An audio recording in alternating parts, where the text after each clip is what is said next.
hospitable, law-abiding, industrious, hard-working, patriotic, resolute, affirmative, honest, and peaceful. Kenyans hold values as spelled out in our Constitution. Our new Constitution brought forth great changes to our development agenda, well-being, and our democracy. It is a great foundation of our nation and a strong pillar of who we are and the future we look forward to. My countrymen, the 55 days have been significant, painted with debates, meetings, new ideas, new freshness of the people, happiness, and rigorous consultations. Evenings were great with my family, a few friends and neighbors. Sometimes the days were painful when I would hear what Kenyans have gone through in the last 4 years. Other days we could sing and pray.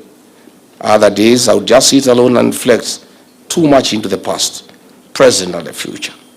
I also took time in late night hours to read widely and make random calls to Kenyans across the country and abroad.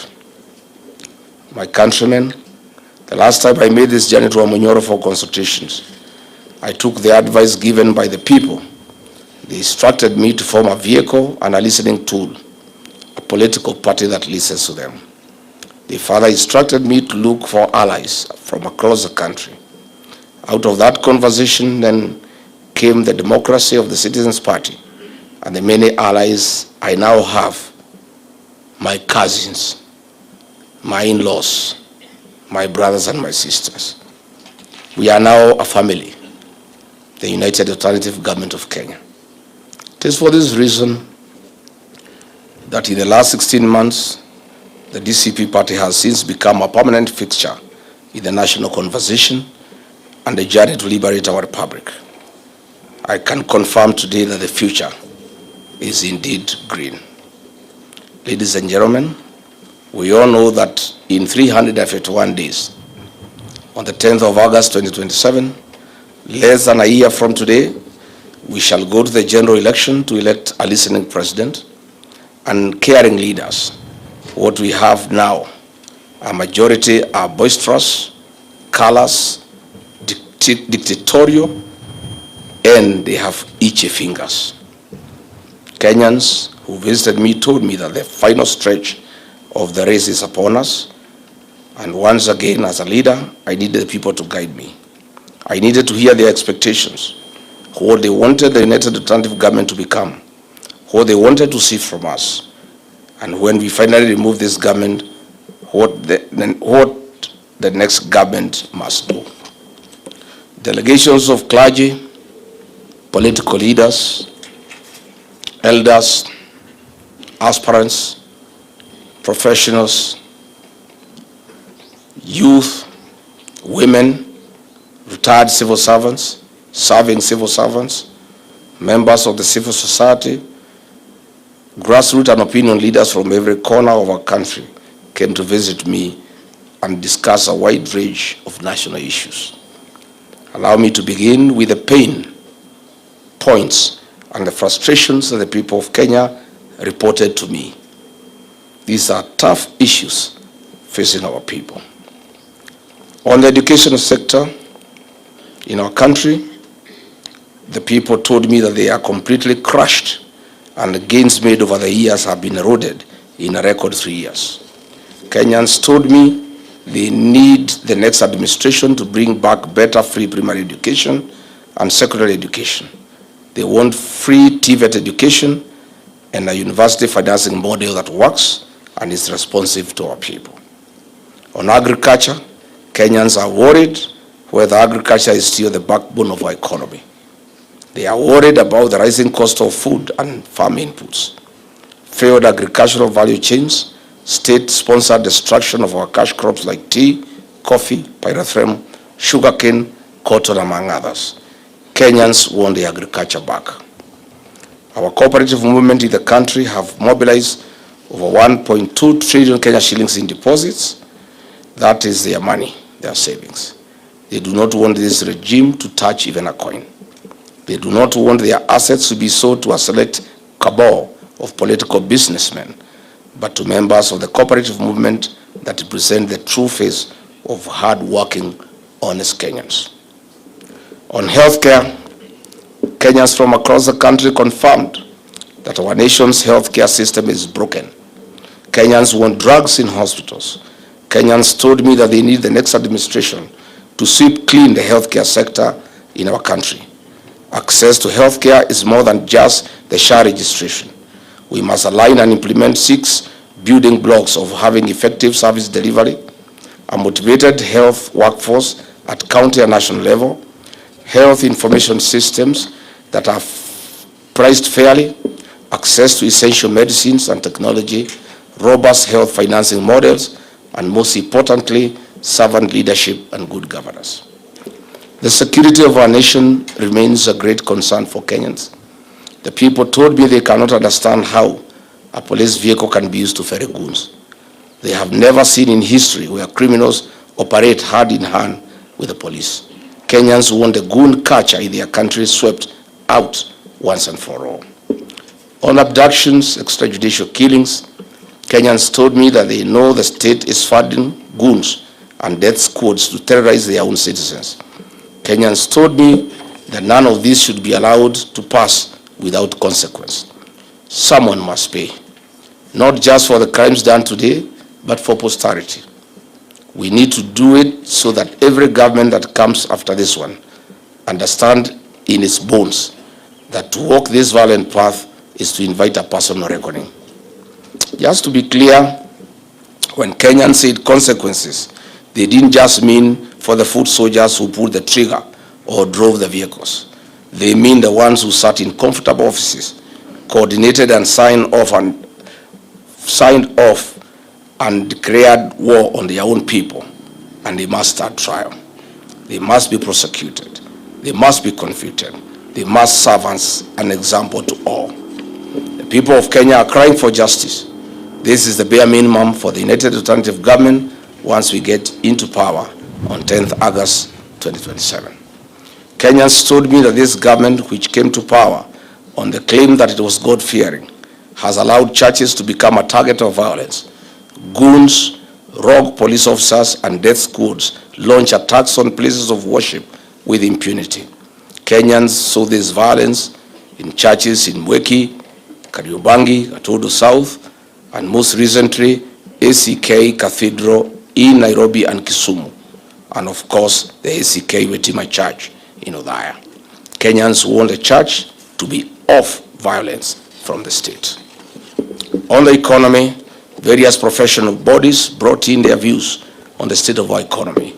Their views reflect what every of the 55 million Kenyans feel deep in their pockets. The argument on paying bills as a ruthless mallet on our businesses. Further, the raiding of the payslip has greatly reduced people's earnings, household incomes, and affected purchasing power. Workers want back their valuable payslip. The people cried about the tax regime. Traders told me that they are experiencing the murkiest tax regime in Kenya's history. They have been taxed into poverty. They requested for a predictable tax framework. They asked for a conducive business environment that spurs investment and trade. The people told me that at independence, we had a great nation. They could see the future for their children and great-grandchildren. Kenyans have told me to revisit the sessional paper number 10 of 1965 and the Kenya Vision 2030. This is not just about revisiting, but use this as a blueprint to give Kenya a vision that transcends political rhetoric. Kenyans feel that if the values of sessional paper number 10 of 1965 on African socialism was implemented to the letter, based on its key themes of African socialism, democratic governance, economic development, resource mobilization, and Africanization, nationalization, social services, and taxation and savings, Kenya would have attained a developed country status in the early 2010. To quote one of the youths who called on me this afternoon, we need to fix the software of this country, and that is where we must begin afresh. Further, Kenyans made another reference to the Kenya Vision 2030. They are pained that the gains made in this Vision 2030 on social, economic, and political pillars are going down the drain. Kenyans have told me that the foundations of the Kenya Vision 2030 on economic growth, social transformation, and political reforms to create a modern, industrialized, democratic, and an inclusive nation must be revisited. With only about 3 years to the year 2030, Kenyans are disappointed and are staring into a bleak future. Professionals express their displeasure that if this vision were implemented fully and targets achieved by the year 2030, our nation would have realized its demographic potential in the early 2040s, and this is where our republic would have transitioned to a mature, high-income economy and a high-productivity nation. On the rule of law and fidelity to our Constitution, the country is pained by extrajudicial killings, abductions, and forced disappearances of people. Our young people simply want a system that works for all. The 2024 Gen Z protests and the 7th July 2024 Sabasaba protest remains a painful history in the minds of Kenyans. The people of Kenya who called on me want a public inquest on this matter, and all those involved in the killing of our young people to face the rule of law. Kenyans want to know how many young people we lost, and they want this day to be marked in the calendar of our country. On devolution, many Kenyans, especially Kenyans from the northern Kenya, cannot see or feel the impact of devolution in their counties to the extent they ought to. Kenyans want value for the equitable share their counties have received since 2013. Kenyans want accountability. On women and gender, Kenyans continue to demand that the two-thirds gender rule must be implemented. To Kenyans, gender is more than participation of women, but practical inclusion in development of our nation. Women should be included in leadership to fill the numbers, but not just to fill the numbers, but to strategically participate in nationhood and nation building. Our youth have told me that they need fair and decent jobs, fair pay for equal work done. The youth have told me that they have been subjected to a slow-growing economy, unemployment, underemployment, poor working environment, exploitation, among others. They are overworked, underpaid, and overtaxed. On environmental conservation, Kenyans told me that we risk losing our next generation due to destruction and decimation of the environment. We must leave the ideals of conserving our environment and preserve our common home. On religion, the religious leaders expressed great anguish on the attack and the desecration of the altar. They told me that the church and the state must coexist. I agree with them. I gave my unwavering commitment that the Church of Christ under my leadership will remain respected and accorded its rightful position in the country. While at it, the small-scale traders came to see me. The proposed KRA import duty directive affecting clearance of consolidated cargo entering Kenya is not acceptable. The traders have told me that increasing duty from 2.5 million Kenya shillings to 3.5 million Kenya shillings per container will be painful not only to the importer, but also painful on the final consumer. Kenyans are saying this must be stopped on the tracks. Kenyans have informed me that the Kenya Information and Communications Amendment Bill 2025, currently before the National Assembly, having undergone its first reading in July 2026, is punitive. The bill, Kenyans have told me, breaches the right to privacy under Article 31 of the Constitution of Kenya and the Data Protection Act, among others. Kenyans are demanding a robust public consultation before passage, as well as robust data protection, transparency, and oversight mechanisms. The public service reported that they live under perpetual fear of the state and state mandarins. Apart from demoralization, the service is no longer attractive to work for. Kenyans have been instructed that the next administration must bring back the pride of the public service, as well as restoring the dignity of the payslip. On foreign affairs, the people of Kenya are simply holding their breath. They are wondering how Kenyan sons would find themselves in a war zone in Russia and Ukraine. They do not understand how the government of Kenya would host a parallel government of Sudan run by internationally sanctioned criminals. Kenyans told me that they want a paradigm shift from political diplomacy to economic diplomacy that serves the interests of 55 million Kenyans and not one person. On sports, creative and digital economy, the players in this sector inform me that they are exploited. There is no fair pay compared to their counterparts in developed economies. They feel completely left out. They charge me with the responsibility to craft a manifesto that places their dignity above everything else. On social security, this requires urgent reforms and an assurance that we can do better as a country. My commitment is an inclusive social welfare for every Kenyan, where no one will be left behind and their hard-earned savings are secure and invested prudently in nation-building projects. On energy and the generational infrastructure, Kenyans want an inclusive development program that is free from political patronage. They do not understand why the government of the day is involved in doing what the private sector should be doing. On illicit brews and drugs, Kenyans in one voice told me that we are back to the menace in a big way.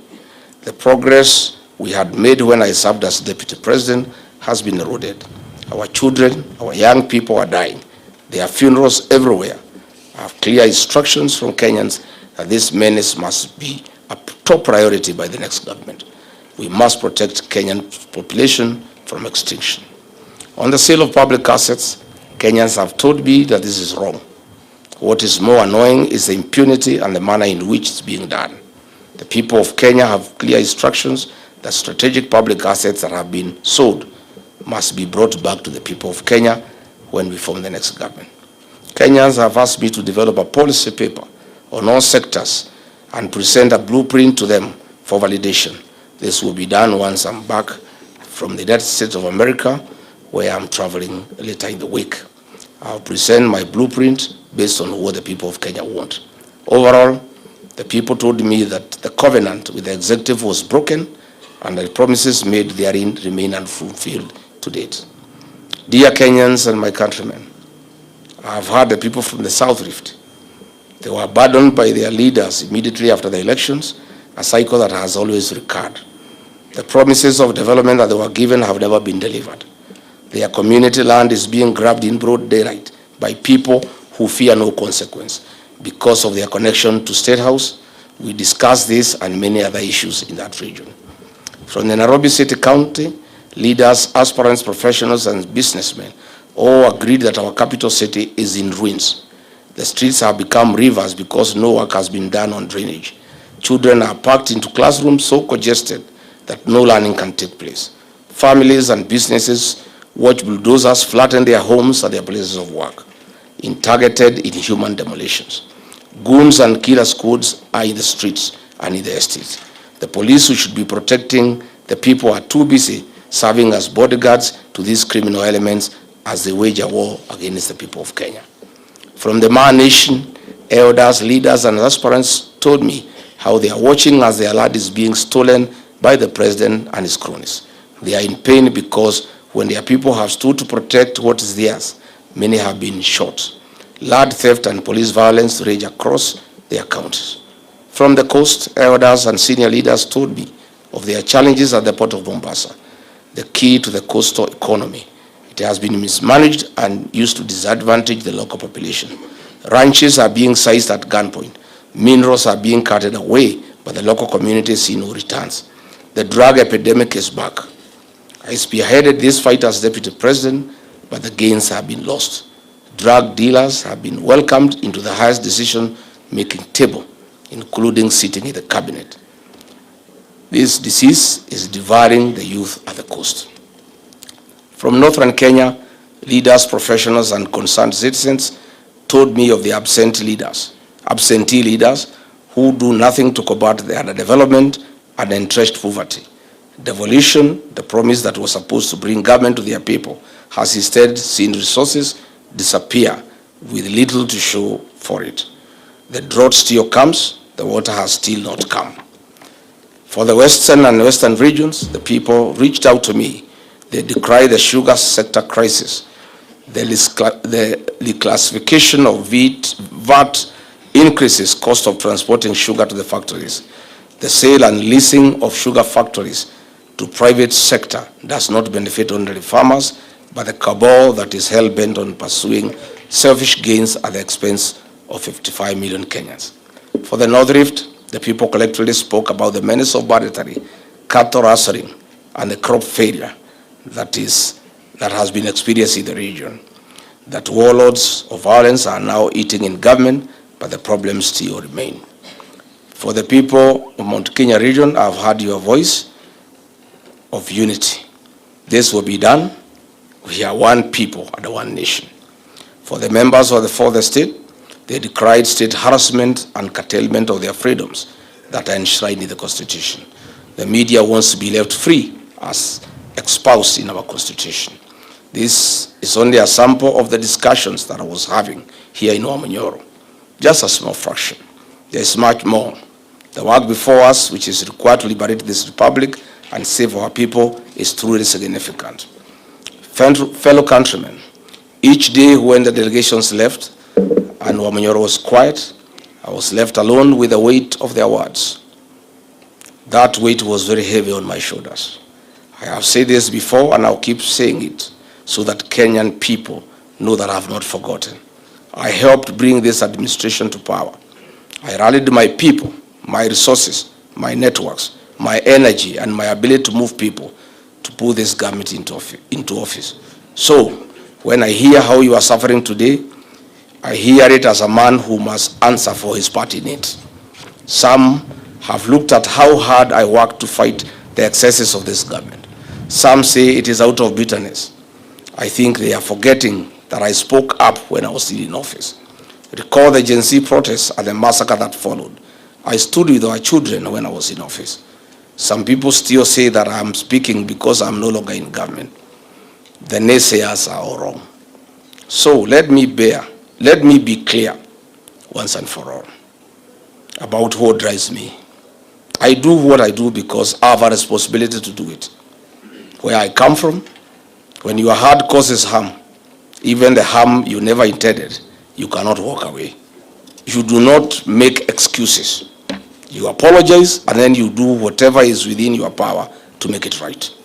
That is exactly what I'm doing. I played a big role in bringing this government into power. It is hurting Kenyans. I'm playing an even bigger role to set it home come 10th August 2027 on the ballot. My countrymen, listening to the delegations who came here to see me, Kenyans have identified 3 objectives that have been instructed to pursue and accomplish on their behalf. Objective number 1, I have been told I must use everything in my power to keep this government accountable while using every legitimate means available that will call out, stop, and break any scheme that is engineered by this government to loot taxpayers' money or oppress the people of Kenya.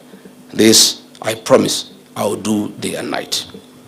Objective number 2, the people have told me unanimously that for us to correct the evils that bedevil this country, William Ruto must be one term and must be sent home. That message was clear. To achieve that, I have been told and I'm persuaded that the United Alternative Government must identify one presidential candidate to face William Ruto in the next general elections.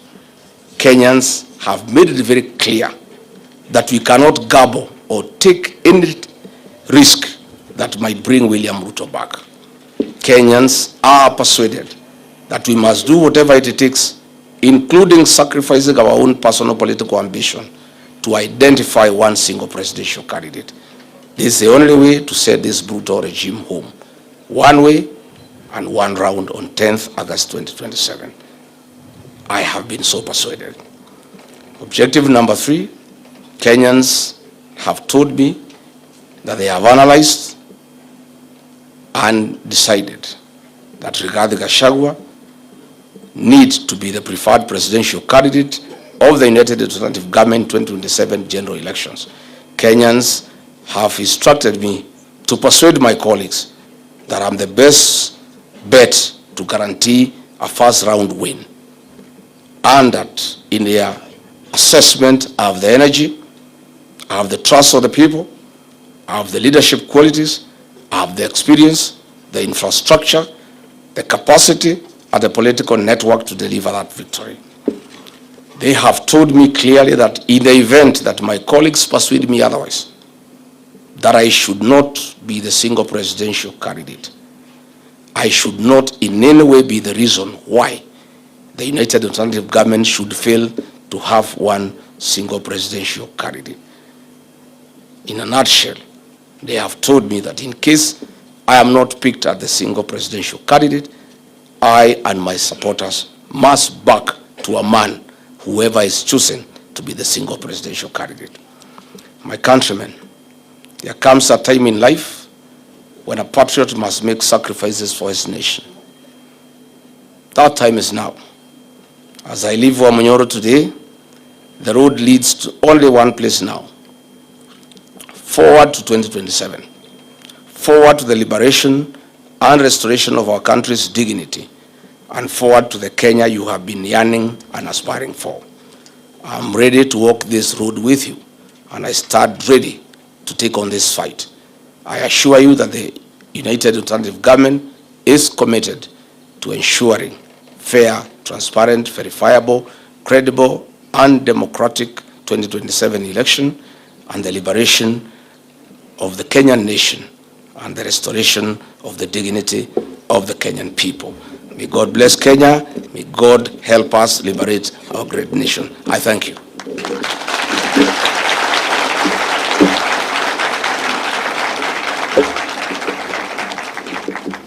Si iko sawa? Iko sawa? Imeingia vizuri? Hata Kasongo amesikia? Kadi zilimo? One single? Najua anasema ati Rigiji lazima akuwe ni yeye. Nani nawaambia? Yes, mimi nataka na Wakenya wananitaka. Lakini wakisema ni wache, ndio hii mtu aende nyumbani. Si mimi nitawacha? Yeah. And I want to tell Kenyans I'm that patriotic.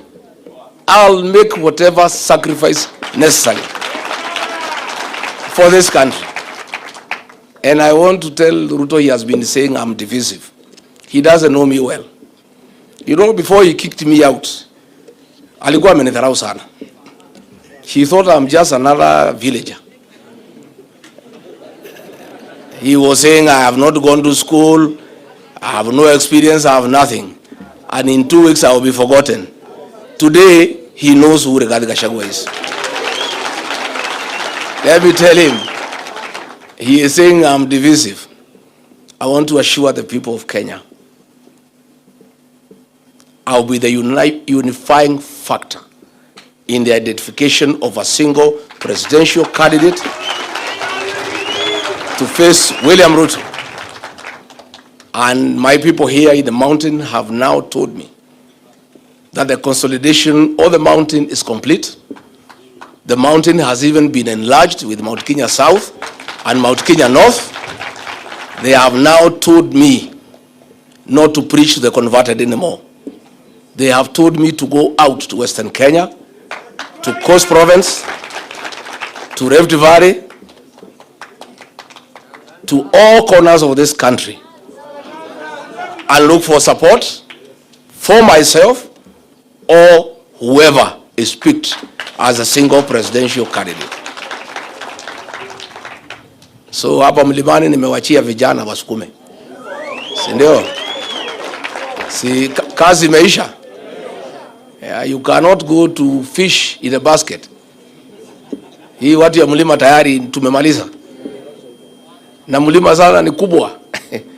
And I didn't want to put it here. The people of the mountain have told me, because they were also here, in their own right, that they have decided that William Ruto cannot get their vote. And they have also told me they are willing to vote for anybody else, even if it is not me, provided it is not William Ruto. And that is the situation. So I'll be going to other parts of Kenya. I'll spend time in Nyanza, I'll spend time in Western, I'll spend time in the coast. I'll be everywhere.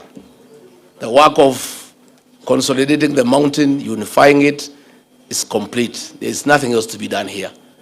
So hapa nikuja tu nyumbani kuangalia ng'ombe na kurudi. Kuna kazi ingine nimebakisha hapa. Watu hapa wamemalizana na I'm happy and I want to say let everybody consolidate. You know, I told my colleagues, winning a presidential election needs a formula. And some of us are quite experienced. We have been in this game for a long time. I've been in every succession since 1992. The transition from single party to multi-party democracy. I participated in every succession. The Moi succession, the Kibaki succession, Uhuru succession, and I'm now right in the middle of the Ruto succession. I know one or two things, and I've persuaded my colleagues that to be elected, votes must be mobilized. And the process of winning the next general election for us, the united opposition, begins with consolidation of regions. Let every leader go and consolidate where you are strong and where you have a say. Once we all consolidate, the remaining job will be the easiest. This one of sitting and identifying one candidate, people are saying it's the hardest. It's actually the easiest. We are dealing with the most difficult phase of liberating this country. Consolidating votes against William Ruto is the most difficult job. And that is what is going on now. Picking a single presidential candidate is a simple job. We can meet one afternoon after lunch, and before dinner the candidate is known. And we move on. So wacha kila mtu aende aunganishe kura zake. Mimi yangu nimemaliza. Sasa I want also to go nikatafute umaarufu kwingine. And people are saying, why does Rigiji spend all the time in the mountain? I'm just a smart politician.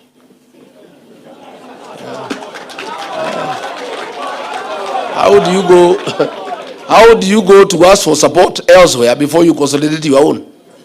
Charity begins at? No. Now I can go comfortably to Western Kenya and say, hey, I have consolidated 80 million. Please, can we partner? And then I'm listened to because I'm a serious guy. So people are blaming, oh, mtu watoki mlimani. Now nimetoka. I was in Kipsigis-land. I was received like a king. Yeah. The man nation I've conquered. Hapo yote ni Rigiji na DCP. Kipsigis naendelea na it's going on very well. Kanairo nimemaliza. Sasa so nataka sasa ningangane na Western, si ndio? Na Coast and the rest of the country. And we are working well with our colleagues. And everybody is doing a good job. I'm particularly very happy with what is happening in Western Kenya. I'm very happy. I'm also very happy with what is happening in Nyanza. I'm very happy. I am very happy. I can see this thing is done. Once Western is done and Nyanza, kuisha maneno. Because hawa wengine wote tulikuwa tumemaliza kita. He was hoping he can take Western and Nyanza. Naona mambo imekuwa ngumu. Mambo ngumu. Na sasa hii Western, hii Nyanza imechemuka na Rigiji bado fika huko. Na nikifika huko, sintafika kufanya ile inaitwa finishing. Ile finishing. I want to say, Rigiji will be all over the country. The mountain is just a home now. He has to come and sleep once in a while. I'll be on national duty the rest of the country. And I'll work with my colleagues. We have got a very good relationship. I'm always hosted in other parts of the country, and I want to thank other Kenyans the way they have welcomed me. And I want to promise them I will not let them down. And here, what we have done, I have asked here, the mountain is very simple. I have consolidated, it's good. Just make sure Kasongo does not divide the mountain. Make sure. Just make sure the small parties and wheelbarrows he's introducing go nowhere. They must fail ab initio. Yeah? Because we know what is happening. And once And I've told the people of Kenya to appreciate and understand why I was consolidating the mountain. It's because the mountain vote is huge, and this vote, when it's united, is good for the country, so that we can join the rest of Kenyans to make sure we beat these men with a margin of 6 to 7 million. And I want to report to the rest of Kenya, the 8 million here to said William Ruto is available. So we are just now beefing up with the rest of the country for a good country, for a good Kenya. And some of us, people may not understand us. We are nationalists. We mean well for this country. And we'll sacrifice whatever I need to sacrifice for this country. And we'll be around and we'll be everywhere. Nimeshukuru sana, asanteni sana, watu ya press. Thank you very much. Mungu awalinde. And na nyinyi vijana, mkienda nyumbani muende vizuri. And I am sorry we didn't even have enough time to really discuss and exhaust the issues you have. Yeah? Lakini tutapanga tupige mapicha kabla giza, si ndio? Hii mapicha inasaidia? Oh, inasaidia? So acha the various student leaders wa Kisumu ya Marsabit where watu yangu wapanga hapa tupige picha. Si ndio? Oh, mnataka kulala? Sasa asanteni sana, Mungu awabariki. Thank you very much.